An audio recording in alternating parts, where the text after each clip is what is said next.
Krishna sebagai duta perdamaian. Setelah Sanjaya meninggalkan Uplawya, Yudhishthira berkata kepada Krishna, "Basudewa, Sanjaya adalah bayangan Dhritarashtra." Dari ucapannya, aku mencoba menangkap apa yang sebenarnya ada dalam pikiran Dhritarashtra. Ia mencoba mengajak kami berdamai, tanpa mengembalikan tahta kami. Sejengkal pun tidak. Ia menyatakan keinginan untuk berdamai, tetapi dengan syarat yang membuat posisi kami lemah, karena mereka tak akan mengembalikan hak kami. Krishna menanggapi, "Demi kebaikan kalian semua, Pandawa maupun Kurawa, sebaiknya aku pergi ke Hastinapura. Aku akan mencoba memintakan hak kalian tanpa peperangan." Yudhishthira segera menyahut, "Wahai Krishna, engkau tak perlu pergi ke Hastinapura. Aku khawatir akan keselamatanmu, karena Kurawa yang licik akan nekat dan bisa berbuat apa saja." Krishna lalu menjawab, "Dharmaputra, aku tahu Duryodhana memang jahat, tetapi kita tetap harus berusaha mencapai penyelesaian secara damai, agar rakyat tidak menuduh kita tidak berusaha untuk menghindari peperangan. Cara apapun akan kita tempuh demi perdamaian. Jangan khawatirkan keselamatanku. Jika Kurawa berani mengancam atau melukaiku, yang datang sebagai duta perdamaian, aku akan remukkan mereka hingga menjadi abu." Lalu Krishna melanjutkan, "Aku akan berusaha sebaik mungkin agar apa yang kau cita-citakan tercapai, yaitu penyelesaian tanpa perang. Memang kemungkinan itu sangat kecil dan situasi sekarang itu membuahkan firasat buruk. Tetapi kewajiban kita untuk selalu mengusahakan perdamaian." Sebelum Krishna berangkat ke Hastinapura yang diiringkan oleh Satyaki, sekali lagi Krishna mengajak Pandawa berunding. Dalam perundingan itu, sungguh terasa bahwa setiap orang di pihak Pandawa menghendaki perdamaian. Bahkan Bima yang terkenal keras kepala juga memilih perdamaian. Katanya, "Janganlah kita memusnahkan bangsa kita, juga keturunannya. Kalau bisa, diusahakan aku lebih memilih perdamaian." Tetapi Drupadi tidak dapat melupakan penghinaan yang pernah dialaminya. Sambil mengusapkan rambutnya yang panjang, ia berkata kepada Krishna dengan suara yang tersedat-sedat, "Madhusudana, perhatikanlah rambutku ini. Bekas penghinaan. Kehormatan apa yang harus dijunjung? Tidak ada perdamaian tanpa kehormatan. Kalaupun Bima dan Arjuna tidak setuju jalan perang, ayahku walaupun sudah tua pasti akan pergi ke medan perang bersama anak-anakku. Mungkin ayahku juga tidak setuju, tetapi anak-anakku dan Abhimanyu, anak Subhadra, akan memimpin pertempuran melawan Kurawa. Demi pengabdianku kepada Dharmaputra, 13 tahun kulewatkan dengan memendam kebencianku pada Kurawa. Tapi kali ini aku sudah tidak tahan lagi." Krishna menjawab, "Mungkin sekali anak-anak Dhritarashtra tidak akan peduli dengan usul perdamaian ini. Dalam perang, mereka akan berjatuhan dan musnah. Engkau akan menyaksikan kami pulang membawa kemenangan. Semua penghinaan yang pernah engkau terima akan mereka bayar mahal. Sabarlah, saat itu akan segera tiba." Setelah berkata demikian, berangkatlah Krishna ke Hastinapura. Berita kedatangan Krishna telah sampai ke Hastinapura jauh sebelum dia dan pengiringnya melewati perbatasan. Dhritarashtra segera memerintahkan agar Hastinapura dihiasi dengan semarak dan ucapan penyambutan dipersiapkan dengan sebaik-baiknya. Kediaman Dursasana yang paling indah dari semua kediaman Kurawa disiapkan untuk tempat beristirahat Krishna dan pengiringnya. Ketika Krishna dan pengiringnya tiba di Hastinapura, penduduk berdiri di pinggir jalan mengeluh-elukan kedatangannya. Mereka memadati jalan-jalan, menyebabkan kereta Krishna nyaris tak bisa bergerak. Pertama-tama Krishna pergi ke istana Dhritarashtra, kemudian ke kediaman Widura. Dewi Kunti menemuinya di kediaman Widura. Ibu para ksatra Pandawa itu menangis ketika bertemu dengan Krishna. Ia sedih karena ingat akan penderitaan putra-putranya yang selama 13 tahun. Krishna menghibur Dewi Kunti dengan mengabarkan bahwa saat itu Pandawa dalam keadaan sehat dan sejahtera. Dari kediaman Widura, Krishna pergi ke tempat tinggal Duryudana untuk menyampaikan maksud kedatangannya, yaitu mengharapkan penyelesaian yang wajar. Setelah menyampaikan pesannya kepada Duryudana, Krishna minta diri untuk kembali ke kediaman Widura. Di sanalah ia memilih untuk tinggal selama menjalankan tugasnya di Hastinapura. Krishna dan Widura lalu mengadakan pembicaraan. Widura menjelaskan kepada Krishna bahwa keangkuhan Duryudana disebabkan oleh keyakinannya akan kesaktiannya sendiri.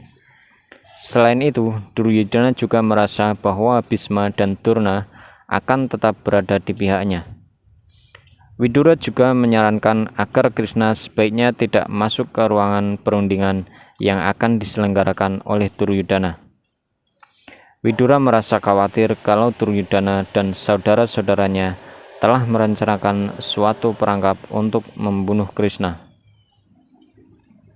Tetapi Krishna berkata kepada Widura, "Apa yang engkau katakan tentang Duryudana itu benar. Aku datang kemari dengan harapan bisa merundingkan penyelesaian secara damai. Jangan engkau khawatirkan keselamatanku." Keesokan harinya, Duryudana dan Sangkuni datang menemui Krishna, mengatakan bahwa Dhritarashtra telah menunggu kedatangannya. Krishna segera pergi ke tempat perundingan bersama Satyaki dan Widura. Ketika Krishna memasuki ruangan, semua yang hadir di situ serentak berdiri dan memberinya salam hormat, dan dipersilahkan duduk di kursi yang telah disediakan untuknya. Setelah upacara penyambutan selesai, tibalah giliran Krishna untuk berbicara. Sambil memandang hormat kepada Dhritarashtra, Krishna menjelaskan maksud kedatangannya kepada semua orang yang hadir. Ia juga menjelaskan apa yang sebenarnya diinginkan oleh pihak Pandawa. Akhirnya, secara khusus, Krishna berkata kepada Dhritarashtra, "Paduka Raja, hendaknya tuanku jangan membawa kehancuran bagi rakyat. Tugasmu adalah untuk menuntun putra-putramu. Pandawa siap bertempur, tetapi mereka memilih perdamaian.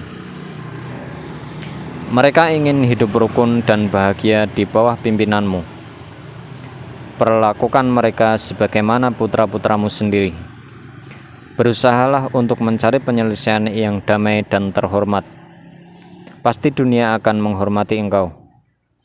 Renungkanlah hal ini. Sesuatu dikatakan jelek apabila baik bagi dirimu sendiri, dan sesuatu dikatakan baik apabila jelek bagi dirimu sendiri." Demikianlah Krishna berkata dengan sungguh-sungguh. Dhritarashtra yang buta berkata, "Saudara-saudara dan sahabat-sahabatku, dalam hal ini aku tidak bersalah. Aku juga mengharapkan perdamaian, sama seperti yang dikatakan Krishna. Tetapi aku tidak berdaya. Putra-putraku tidak mau mendengarkan kata-kataku. Krishna, aku harap kau berhasil menasehati Duryudana." Krishna menoleh kepada Duryudana dan berkata, "Engkau keturunan keluarga agung dan terhormat. Buanglah iri, dengki, dan dendam di hatimu, karena itu tidak sesuai dengan keagunganmu. Karena engkaulah keturunan ini berada dalam bahaya kehancuran." Pandawa menghendaki Dhritarashtra menjadi raja dan engkau menjadi ahli warisnya.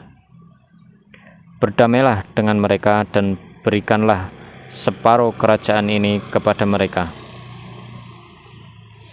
Bhisma dan Durna pun berusaha menasihati Duryodhana agar mau mendengarkan kata-kata Krishna. Tapi tampaknya hati Duryodhana sudah keras, tak bisa lagi dilembutkan. Destarasa sekali lagi berkata kepada putra sulungnya itu, "Duryodhana, kalau engkau tidak mau mendengarkan kata-kata Krishna, bangsamu akan musnah." Tetapi Duryodhana justru kehilangan kesabaran. Ia tidak dapat menahan kekesalannya lagi. Amarahnya meledak. Dia berdiri lalu berkata dengan lantang, "Hai Krishna, engkau menyalahkan aku sebab engkau memilih Pandawa. Yang lain juga menyalahkan aku, tetapi aku yakin bukan aku yang harus dikutuk. Atas kehendak sendiri, Pandawa telah mempertaruhkan kerajaan mereka. Mana bisa aku yang harus bertanggung jawab atas semua itu? Setelah kalah dalam permainan, mereka harus masuk hutan, seperti kesepakatan kita semula. Sekarang, kesalahan apalagi yang mereka tuduhkan kepada kami? Mengapa kami dituduh harus perang dan pembunuhan? Aku tidak gentar menghadapi ancaman apapun.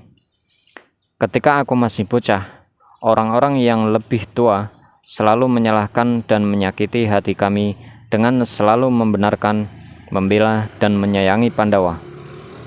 Aku tidak tahu mengapa mereka harus mendapat setengah dari kerajaan ini, padahal sesungguhnya mereka sama sekali tidak berhak.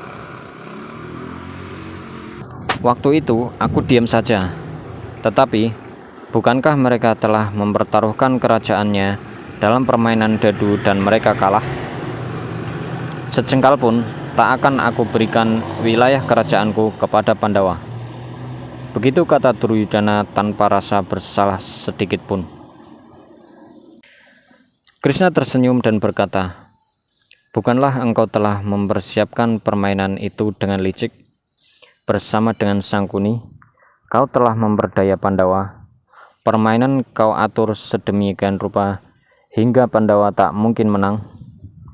Dengan keji, kau hina Drupadi di depan para raja dan tamu-tamu lainnya. Tanpa malu engkau tetap bersikeras bahwa engkau sama sekali tidak bersalah." Dursasana menanggapi pembicaraan tersebut dengan mengatakan bahwa Bhisma dan para tetua lainnya sudah termakan oleh kata-kata Krishna yang memojokkan Duryodhana. Ia lalu berdiri dan berkata dengan lantang, "Saudaraku, rupa-rupanya orang-orang dalam perundingan ini telah menyiapkan rencana jahat terhadap dirimu. Mereka hendak mengikat kaki dan tanganmu dengan tali tipu muslihat dan menyerahkan dirimu pada Pandawa. Ayo kita pergi dari sini." Akhirnya Duryodhana dan saudara-saudaranya segera pergi meninggalkan ruangan. Sepeninggalan anak-anaknya, Desarasa tampak bersedih dan mengeluh. "Semua usaha kita gagal. Duryodhana memang kepala batu." Setelah merasa tak ada lagi yang perlu dibicarakan, Krishna segera meninggalkan ruangan didampingi Setyaki dan Widura. Ia langsung menemui Dewi Kunti dan mengabarkan bahwa usahanya gagal. Dewi Kunti meminta agar Krishna menyampaikan restunya kepada putra-putranya. Sekarang saatnya menunjukkan untuk apa sebenarnya seorang ibu membesarkan putra-putranya hingga menjadi ksatria, yaitu untuk dikorbankan di medan perang. Semoga engkau dapat menuntun mereka dalam pertempuran, kata Dewi Kunti kepada Krishna.